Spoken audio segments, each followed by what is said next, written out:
Salut la communauté. Alors, petite vidéo spéciale, enfin je dis petite vidéo, c'est pas vrai du tout. En fait, c'est carrément une vidéo, ma première vidéo, ça va faire un an maintenant que je fais de la vidéo, enfin que j'essaye de faire de la vidéo à chaque fois, à chaque fois il y a un truc qui va pas, c'est pas cadré, la prise de son, enfin ça me plaît. C'était difficile de trouver le bon combo pour réussir à vous immerger dans le travail, pouvoir vous expliquer, vous parler en temps réel, enfin bref, vraiment vous faire vivre le truc. Surtout que l'intention, c'est bien sûr de vous faire partager le plus possible le quotidien du fabricant de chaussures ou même du bottier. C'est aussi pour vous divertir, enfin bref, il faut un minimum de qualité. Voilà, bon, bah écoutez, sans plus tarder, comment ils disent à la radio?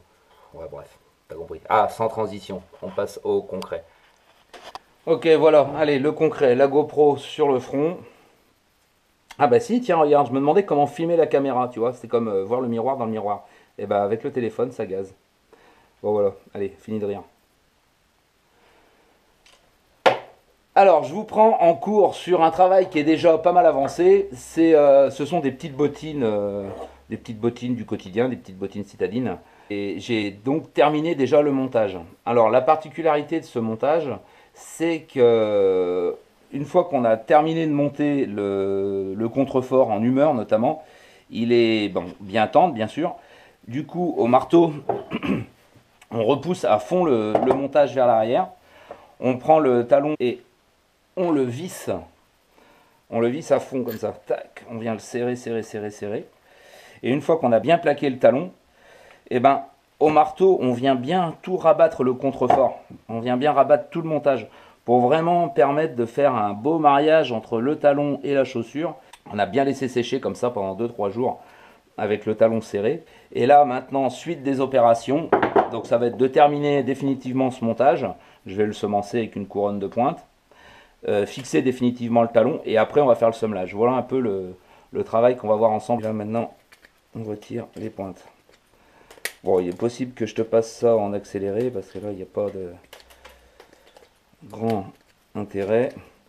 Surtout que assez rapidement tu remarqueras qu'en botterie on fait tout en double. À moins de travailler pour un unijambiste.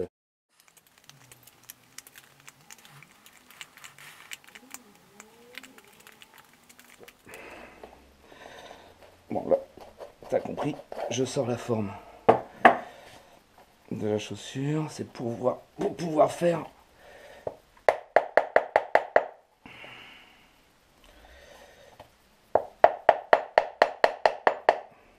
ça va être pour pouvoir faire la couronne de semence qui va tenir le montage et fixer le talon définitivement. Quand on est en apprentissage, on nous apprend des protocoles stricts. On dit voilà, faut faire ça, maintenant ça, là, si tu fais pas ça, tu vas finir en prison. Et voilà, ça a un certain bénéfice, quoi. Mais quand on grandit dans le métier, et là je m'adresse plutôt aux jeunes, faut apprendre justement à se l'approprier ce métier, à se séparer de ces protocoles pour vraiment prendre possession à 100% de son métier, de tous ses outils, de toutes les techniques, de tout ce qu'on a appris en fait, et puis en fonction de chaque situation, être capable de s'adapter, quoi. Voilà, dites-vous qu'il n'y a pas de règles précises. Tu vois, là par exemple, il faudrait utiliser le tire-pied, mais bon, le tire-pied il passe pas. Et que dalle, c'est pas grave, reprends la vis d'orige, comme ça, tac, tu la revisses un peu, et hop, tu ressors ton coin, comme ça t'as pas niqué ta peau. La suite maintenant, ça va être de faire mon rang de semences. J'ai plusieurs tailles de semences. Voilà, j'en ai des plus longues et des plus fines en fonction de l'épaisseur du contrefort.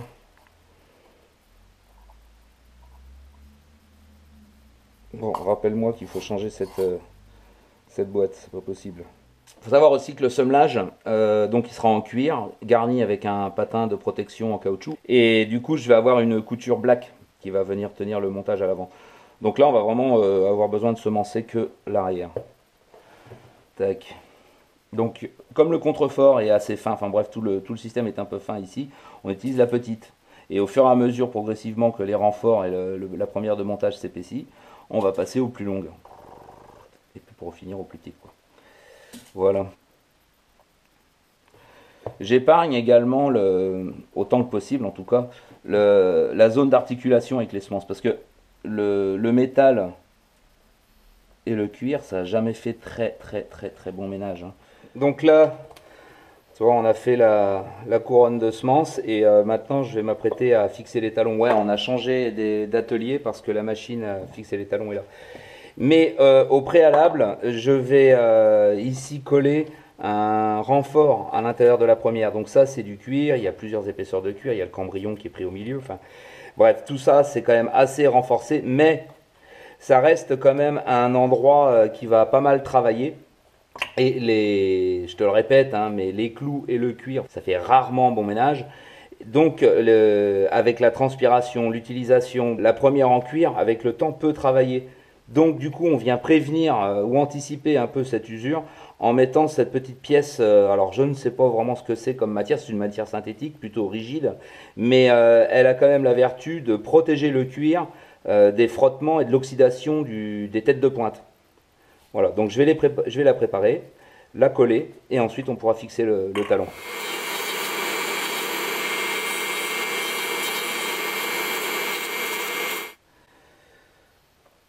Donc là, il n'y a pas besoin de coller comme un âne. On va simplement mettre ce qu'il faut. Tac, pour dire que ça ne bouge pas le temps de la fixation du talon, parce qu'une fois que le talon sera fixé, je te garantis que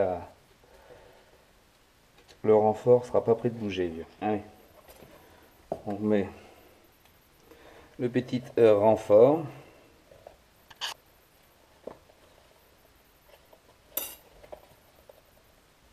Voilà. Tac. On récupère le trou. On récupère le trou là ici. Alors, gauche, tac. Hop, et là au préalable j'ai paraffiné. C'est pour que ça glisse un peu plus, un peu mieux quoi.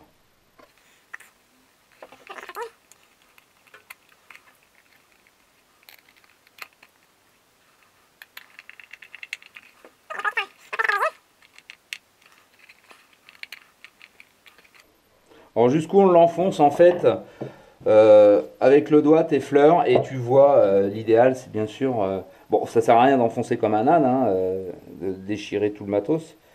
Il suffit simplement que ça soit serré à contact et bien sûr que le pied ne le sente pas quoi. Alors là ici j'ai préparé la machine. Je m'assure que l'emboîtage de la chaussure, l'arrière de la chaussure soit bien au milieu du pilier cloueur. Ensuite, bien dans l'axe avec le presseur. Je commence à plaquer. Je mets ici une petite garantie pour éviter que ça se recule. Bon, généralement, c'est pour des talons à forte cambrure, ça. Hop, je plaque bien une dernière fois. Et bim, j'envoie mes pointes. Voilà.